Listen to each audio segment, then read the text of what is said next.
Imagine uma infância onde o amor é uma moeda de troca. A validação é um prêmio inatingível, e a sua própria existência parece girar em torno de satisfazer um desejo insaciável que nunca é seu. Um mundo onde a figura que deveria ser seu porto seguro é, na verdade, a tempestade. Isso soa como um pesadelo? Uma ficção distorcida? E se eu lhe dissesse que essa realidade sombria é o cotidiano de milhões de filhos, aprisionados na teia invisível de pais narcisistas?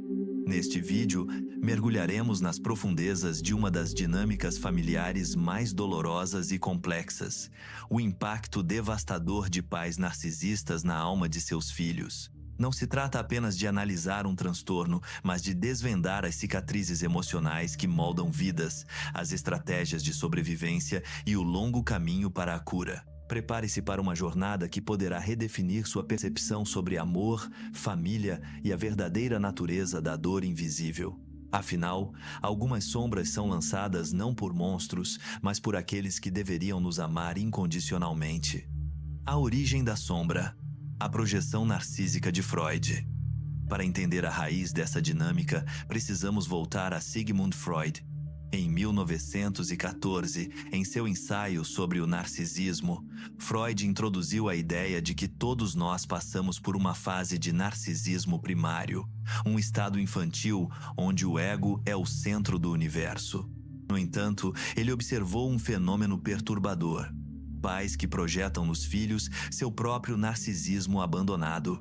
Eles depositam na criança todas as perfeições que um dia sonharam para si, transformando-a em sua majestade, o bebê, uma extensão de suas próprias ambições não realizadas.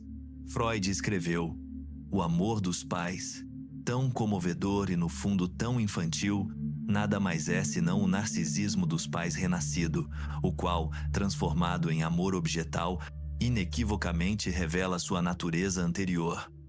O que isso significa? Significa que o amor que o filho recebe não é por quem ele é, mas pelo papel que ele desempenha na fantasia narcísica dos pais. A criança não é amada, mas usada. Usada para preencher um vazio, para curar uma ferida antiga, para ser o troféu que o pai ou a mãe nunca conseguiu ser. E é aqui que a tragédia começa. Como o psicanalista Erich Fromm observou, o amor imaturo diz: eu te amo porque preciso de você. O amor maduro diz: eu preciso de você porque te amo. No contexto narcisista, essa imaturidade se perpetua, transformando o amor parental em uma ferramenta de autoafirmação e não de nutrição. O drama da criança bem dotada. A visão de Alice Miller. Ninguém expôs essa tragédia de forma mais contundente do que a psicanalista suíça Alice Miller. Em sua obra seminal, O Drama da Criança Bem Dotada, ela desmascara a violência silenciosa do abuso emocional. Miller argumenta que a criança bem dotada, aquela que é particularmente sensível e intuitiva, aprende desde cedo a reprimir seu verdadeiro eu para se tornar aquilo que os pais narcisistas precisam que ela seja. Essa criança desenvolve o que Miller chama de falso self, uma fachada, uma persona perfeitamente adaptada para espelhar as expectativas parentais e garantir um suprimento mínimo de amor condicional. Ela se torna a confidente da mãe, o orgulho do pai, a criança perfeita que nunca causa problemas. Mas por trás dessa máscara, o seu verdadeiro self, com suas emoções, desejos e necessidades genuínas, definha, abandonado e silenciado. Alice Miller afirma de forma brutal: uma criança pode sobreviver a quase tudo, exceto a exploração de sua necessidade de amor.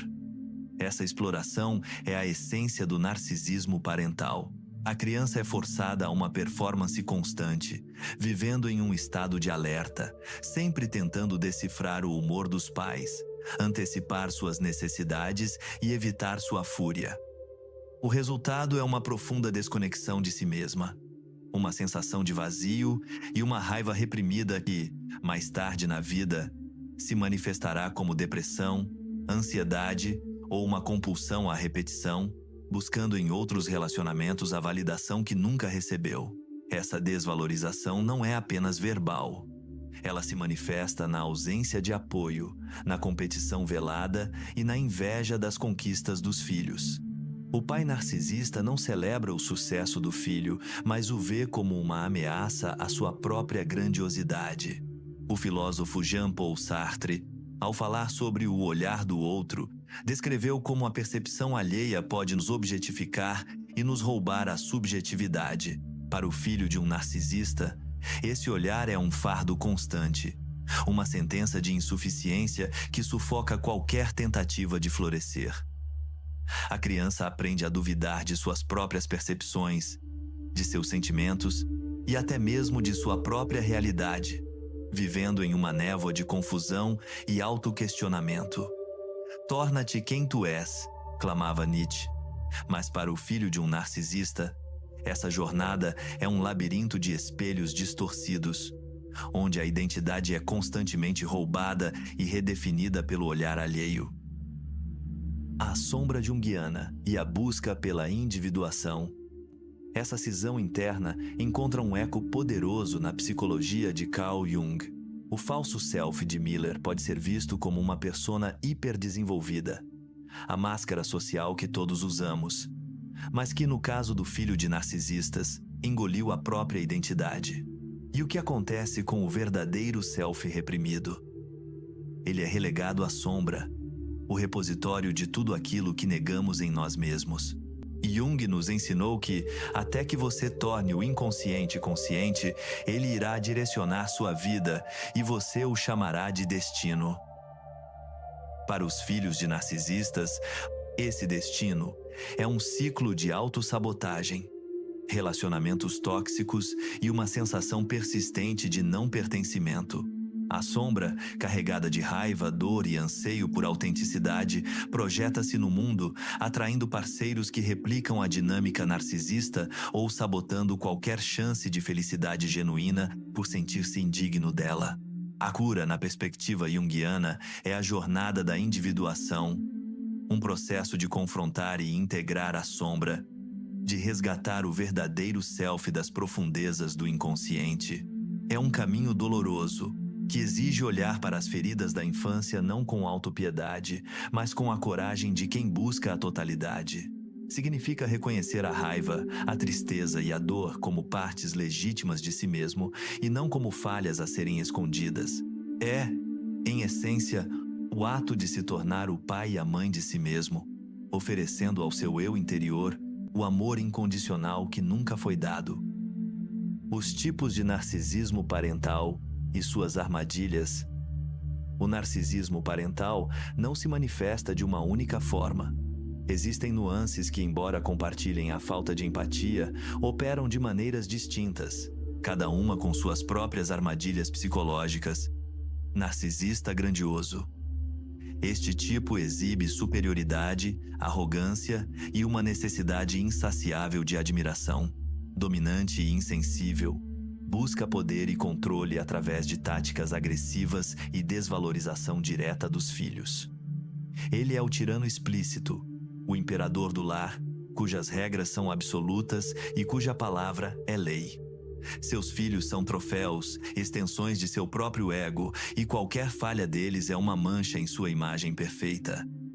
A vida sob seu domínio é uma constante performance, onde o medo de falhar é a força motriz. O poder corrompe, e o poder absoluto corrompe absolutamente, disse Lord Acton.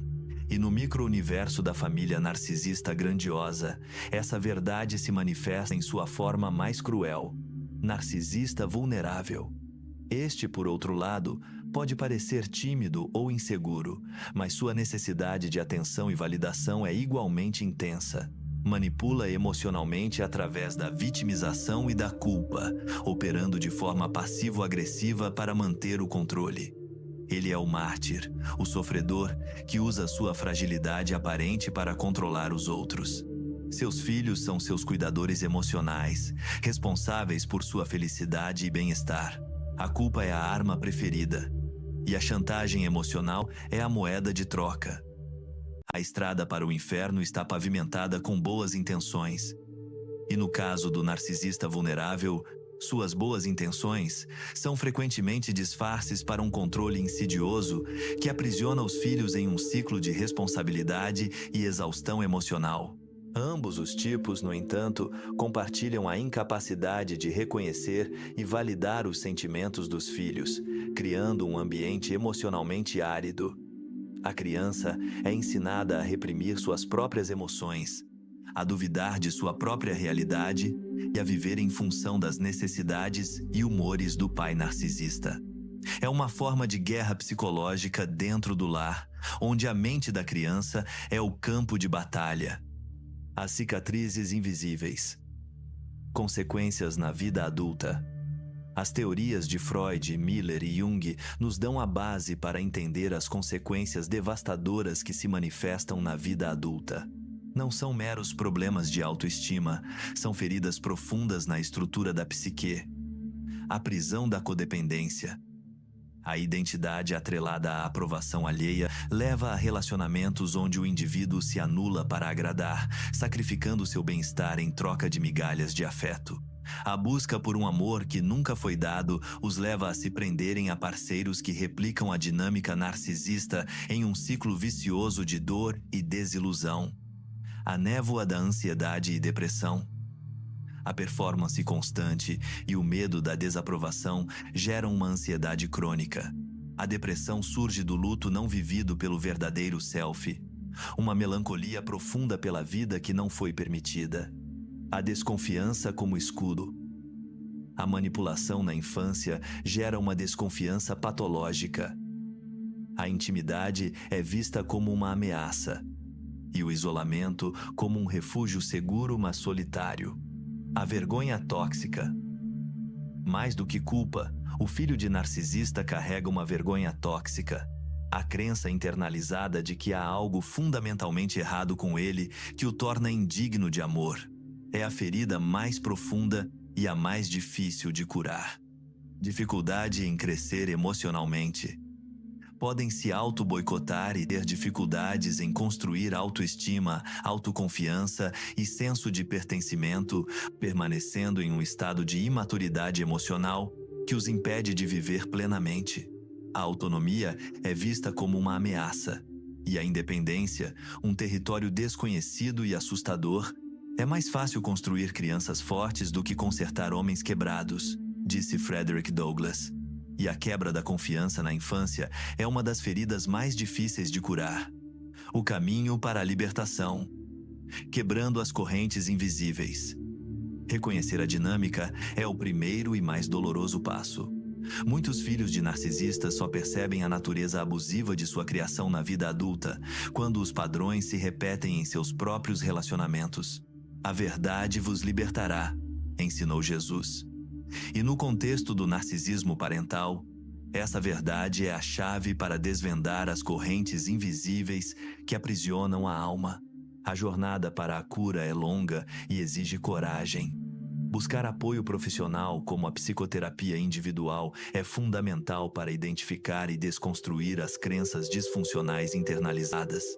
A terapia cognitivo-comportamental, por exemplo, pode ajudar a pessoa a entender como sua criação impactou sua saúde mental e comportamentos atuais, focando em mudar padrões de pensamento negativos e crenças irracionais. Estabelecer limites saudáveis é crucial. Aprender a dizer não, a priorizar as próprias necessidades e a reconhecer que não é preciso agradar a todos para ser digno de amor e respeito são atos de autoafirmação. A reconstrução da autoestima envolve um processo de autoafirmação positiva, de reconhecimento das próprias conquistas e habilidades e de aceitação do próprio valor intrínseco. Conectar-se com grupos de apoio pode oferecer um espaço seguro para compartilhar experiências e obter encorajamento de pessoas que compreendem a jornada. Finalmente, a redefinição das relações com os pais narcisistas, que pode incluir o estabelecimento de novos padrões de interação ou até mesmo a decisão de limitar ou cortar contato, é um ato de autopreservação. É um reconhecimento de que a própria saúde mental e bem-estar são prioridades. A maior descoberta de todos os tempos é que uma pessoa pode mudar seu futuro simplesmente mudando sua atitude, afirmou Oprah Winfrey. Para os filhos de narcisistas, essa mudança de atitude é a chave para reescrever o próprio destino, transformando a sombra em luz e a dor em força.